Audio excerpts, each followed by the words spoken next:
लोकसभा में नेता प्रतिपक्ष राहुल गांधी चीन को लेकर दिए अपने बयान की वजह से एक बार फिर चर्चाओं में आ गए हैं। राहुल गांधी ने इस बार यह बयान अपने अमेरिकी दौरे के दौरान दिया है। उन्होंने अमेरिका में चीन की तारीफ करते हुए कहा कि वैश्विक उत्पादन में चीन का अपना प्रभुत्व है। यही वजह है कि उसे बेरोजगारी जैसी समस्याओं का सामना नहीं करना पड़ रहा। वहीं भारत और अमेरिका जैसे देश बेरोजगारी जैसी बड़ी समस्या से जूझ रहे हैं। राहुल गांधी के इस बयान पर अब उनकी आलोचना भी शुरू हो गई है। सत्तारूढ़ भारतीय जनता पार्टी यानी बीजेपी ने उनके इस बयान के लिए उनकी आलोचना की है। बीजेपी ने राहुल गांधी के इस बयान पर कहा है कि वह अपने इन बयानों से भारत को कमजोर करने में लगे हैं और वह चीन के साथ खड़े हैं। वहीं दूसरी तरफ अब राहुल गांधी के बचाव में कांग्रेस के वरिष्ठ नेता सामने आए हैं। पार्टी के राष्ट्रीय अध्यक्ष यानी मल्लिकार्जुन खड़गे ने कहा है कि राहुल गांधी ने कभी भारत को बदनाम नहीं किया है और ना ही कभी वो ऐसा करेंगे, ये हमारा वादा है।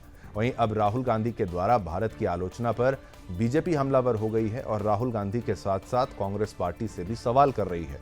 राहुल गांधी के बयान पर केंद्रीय मंत्री शिवराज सिंह चौहान ने कहा, राहुल जी नेता प्रतिपक्ष हैं। नेता प्रतिपक्ष का पद जिम्मेदारी का पद है। मैं उन्हें याद दिलाना चाहता हूं, जब अटल बिहारी जी नेता प्रतिपक्ष थे तब कई मामलों में भारत का प्रतिनिधित्व अटल जी करते थे। देश के बाहर कभी भी विपक्ष के नेताओं ने देश की छवि खराब करने की कोशिश नहीं की है। राहुल के बयान पर भाजपा नेता जगदंबिका पाल ने कहा, दुनिया में गैर जिम्मेदार नेता होंगे ऐसे जो दुनिया में जाकर भारत की आलोचना कर रहे हैं। आज नरेंद्र मोदी के नेतृत्व में अर्थव्यवस्था 5वें स्थान पर आई है। भारत के बाहर जाकर भारत का अपमान करके आप देश को शर्मसार कर रहे हैं। कांग्रेस नेता राहुल गांधी के बयान पर केंद्रीय मंत्री गिरिराज सिंह ने भी कहा है, जो कांग्रेस आजादी के बाद से तुष्टीकरण की राजनीति, सिखों का कत्लेआम किया और वे आज पाठ पढ़ा रहे हैं। मेरे यहाँ कहावत है कि जो अज्ञानी ज्यादा होते हैं जहां पर वे अपने ज्ञान का प्रदर्शन ज्यादा करते हैं, यही राहुल गांधी भी हैं। जो तीसरी बार चुनाव में 99 सीट पार नहीं कर पाए, वो 300 सीट की बात कर रहे थे, तो वह अब कहां गया। वहीं असम के मुख्यमंत्री हेमंत बिस्वा शर्मा ने भी उन पर हमला करते हुए कहा कि वो चीनी भक्त हैं। क्या कुछ कहा है उन्होंने, आइए वो भी आपको सुनाते हैं। एक गांव की कहावत है, 100 चूहा खा के बिल्ली चली हज करने। जो कांग्रेस पार्टी आजादी के बाद से तुष्टीकरण की राजनीति की, सिखों का कत्लेआम किया और वो आज पाठ पढ़ाने चले हैं, तो मेरे यहाँ कहावत है, जो अज्ञानी ज्यादा होते हैं वो अपने ज्ञान का प्रदर्शन ज्यादा करते हैं। यही राहुल गांधी है। वो तो कह रहे थे कि 400 सीट हम लेंगे, लिख के देता हूं। कहां गया 400 सीट? इतना थेथर कोई देश में, इतना थेथर राजनीतिक नहीं मिल रहे। जो तीसरी बार चुनाव में 99 नहीं पार कर पाए, 400 लिख रहे थे, हमारी सरकार बनेगी, 300 आना तय है, 300 आना लिख देता हूं। कहां गया?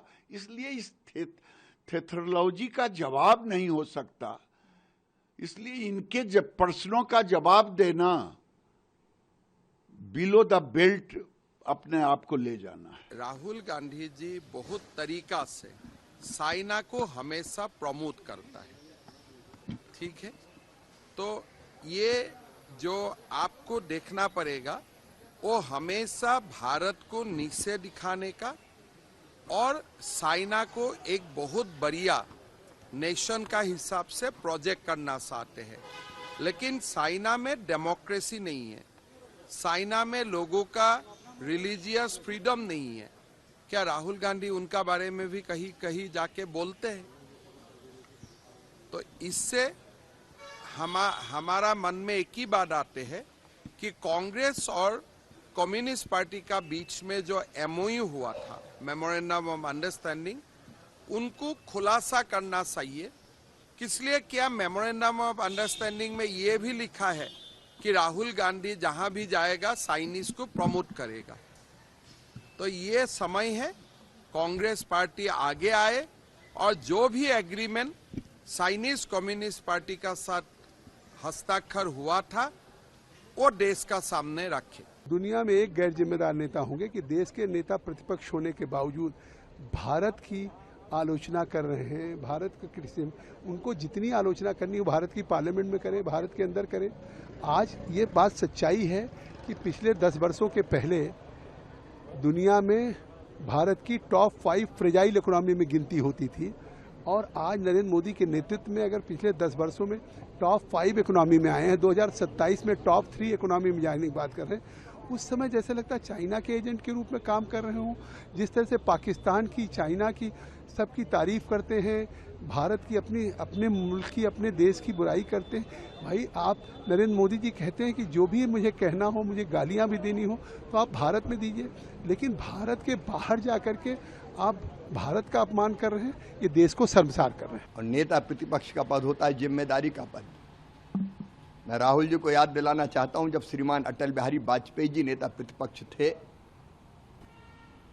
मनमोहन सिंह जी प्रधानमंत्री, नरसिम्हा राव जी प्रधानमंत्री हुआ करते थे, नरसिम्हा राव जी, तब भारत का प्रतिनिधित्व अटल जी करते थे। कई मामलों में देश के बाहर कभी भी नेता प्रतिपक्ष ने देश की छवि खराब करने की कोशिश नहीं की। लेकिन ये ऐसे नेता हैं जो कुंठाग्रस्त हैं, लगातार तीसरी बार पराजय के कारण